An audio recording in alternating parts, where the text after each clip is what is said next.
सती सुलोचना की कहानी। सुलोचना वासुकी नाग की पुत्री और लंका के राजा रावण के पुत्र मेघनाद की पत्नी थी। लक्ष्मण के साथ एक भयंकर युद्ध में मेघनाद का वध हुआ। उसके कटे हुए शीश को भगवान श्री राम के शिविर में लाया गया था।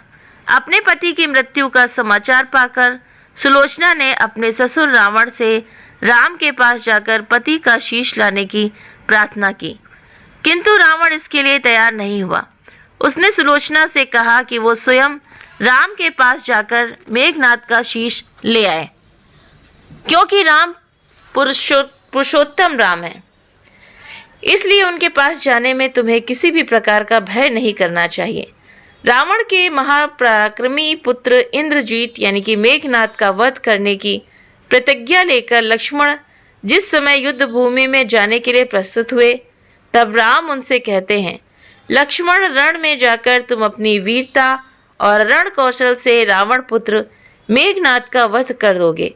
इसमें मुझे कोई संदेह नहीं है, परंतु एक बात का विशेष ध्यान रखना कि मेघनाद का मस्तक भूमि पर किसी भी प्रकार न गिरे, क्योंकि मेघनाद एक नारी व्रत का पालक है और उसकी पत्नी परम पतिव्रता है। ऐसी साध्वी के पति का मस्तक अगर पृथ्वी पर गिर पड़ा तो हमारी सारी सेना का ध्वंस हो जाएगा और हमें युद्ध में विजय की आशा त्याग देनी पड़ेगी।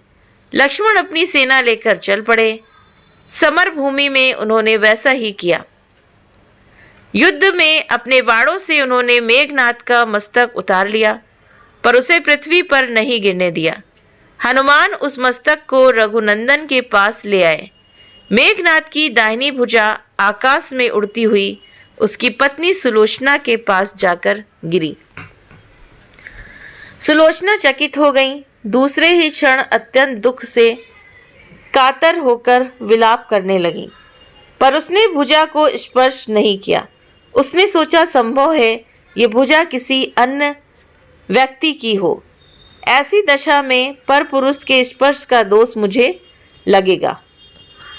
निर्णय करने के लिए उसने भुजा से कहा, यदि तू मेरे स्वामी की भुजा है तो मेरे पतिव्रत की शक्ति से युद्ध का सारा वृत्तांत लिख दे। भुजा में दासी ने लेखनी पकड़ा दी।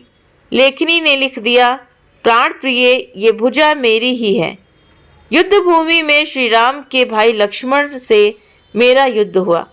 लक्ष्मण जी ने कई वर्षों से पत्नी, अन्न और निद्रा छोड़ रखी है। वे तेजस्वी तथा समस्त दैवी गुणों से संपन्न हैं। संग्राम में उनके साथ मेरी एक नहीं चली। अंत में उन्हीं के वाणों से विद्रोह होने से मेरा प्राणांत हो गया। मेरा शीश श्री राम के पास है। पति की भुजा लिखित पंक्तियां पढ़ते ही सुलोचना व्याकुल हो गई। पुत्र वधू के विलाप को सुनकर लंकापति रावण ने आकर कहा, शोक न कर पुत्री, प्रातः होते ही सहस्त्रों मस्तक मेरे बाणों से कट कट कर पृथ्वी पर लौट जाएंगे।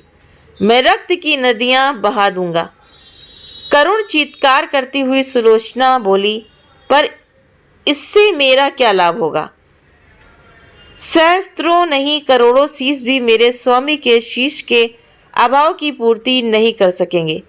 सुलोचना ने निश्चय किया कि मुझे अब सती हो जाना चाहिए, किंतु पति का शव तो राम दल में पड़ा हुआ था। फिर वो कैसे सती होती? जब अपने ससुर रावण से उसने अपना अभिप्राय कहकर अपने पति का शव मंगवाने के लिए कहा, तब रावण ने उत्तर दिया, देवी, तुम स्वयं ही राम दल में जाकर अपने पति का शव प्राप्त करो। जिस समाज में बाल ब्रह्मचारी हनुमान, परम जितेंद्रिय लक्ष्मण तथा एक पत्नी व्रती भगवान श्री राम विद्यमान हैं, उस समाज में तुम्हें जाने से डरना नहीं चाहिए। मुझे विश्वास है कि इन स्तुत्य महापुरुषों के द्वारा तुम निराश नहीं लौटाई जाओगी।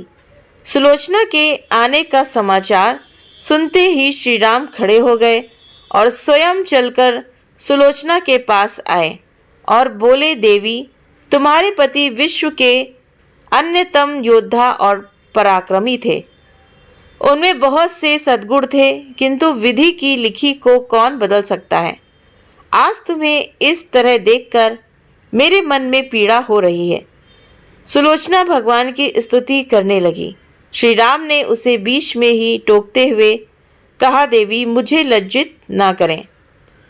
पतिव्रता की महिमा अपार है, उसकी शक्ति की तुलना नहीं है।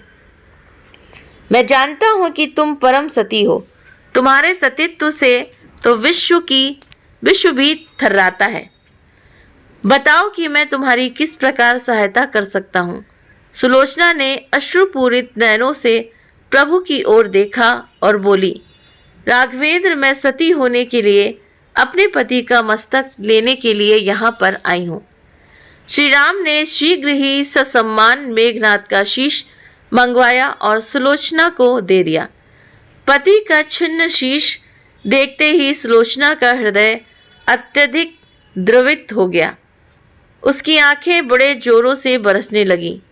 रोते रोते उसने पास खड़े लक्ष्मण की ओर देखा और कहा, सुमित्रा नंदन, तुम भूल कर भी गर्व मत करना कि इनका वध मैंने किया है।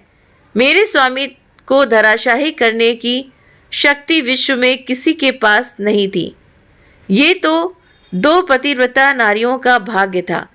आपकी पत्नी भी पतिव्रता है और मैं भी पति चरणों में अनुरक्ति रखने वाली उनकी अनन्य उपासिका हूँ। पर दुर्भाग्य से मेरे पति पतिव्रता नारी का अपहरण करने वाले पिता का अन्न खाते थे और उन्हीं के लिए युद्ध में उतरे थे। इसी से मेरे जीवन धन परलोक सिधारे। सभी योद्धा सुलोचना को राम शिविर में देखकर चकित थे। वे ये नहीं समझ पा रहे थे कि सुलोचना को ये कैसे पता चला कि उसके पति का शीश भगवान राम के पास है। जिज्ञासा शांत करने के लिए सुग्रीव ने पूछ ही लिया कि ये बात उन्हें कैसे ज्ञात हुई कि मेघनाद का शीश श्री राम के शिविर में है। तो सुलोचना ने स्पष्टता से बता दिया, मेरे पति की भुजा युद्ध भूमि से उड़ती हुई मेरे पास चली गई थी। उसी ने लिखकर मुझे बता दिया। व्यंग भरे शब्दों में सुग्रीव बोल उठे, निष्प्राण भुजा यदि लिख सकती है, फिर तो ये कटा हुआ सिर भी हंस सकता है। श्री राम ने कहा, व्यर्थ बातें मत करो मित्र, पतिव्रता के महान महात्म्य को तुम नहीं जानते। श्री राम की मुखकृति देखकर सुलोचना उनके भावों को समझ गई। उसने कहा, यदि मैं मन वचन और कर्म से पति को देवता मानती हूँ तो मेरे पति का ये निर्जीव मस्तक हंस उठे। सुलोचना की बात पूरी भी नहीं हुई थी कि कटा हुआ मस्तक जोरों से हंसने लगा। ये देखकर सभी दंग रह गए। सभी ने पतिव्रता सुलोचना को प्रणाम किया। सभी पतिव्रता की महिमा से परिचित हो गए थे। चलते समय सुलोचना ने श्री राम से प्रार्थना की, भगवान, आज मेरे पति की अंत्येष्टि क्रिया है और मैं उनकी सहचरी उनसे मिलने जा रही हूँ, अतः आज युद्ध बंद रहे। श्री राम ने सुलोचना की प्रार्थना स्वीकार कर ली। सुलोचना पति का सिर लेकर वापस लंका आ गई।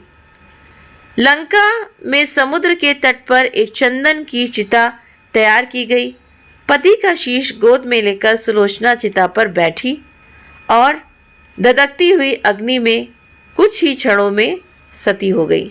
तो सती सुलोचना की कहानी है। तो उम्मीद करते हैं कि आपको ये वीडियो पसंद आया होगा। तो वीडियो पसंद आया हो तो वीडियो को लाइक करें। चैनल पर पहली बार है तो सब्सक्राइब करना ना भूलें। तो सतीत्व की कथा, क्या आपने सुलोचना की कथा पहले कभी आपने सुनी है?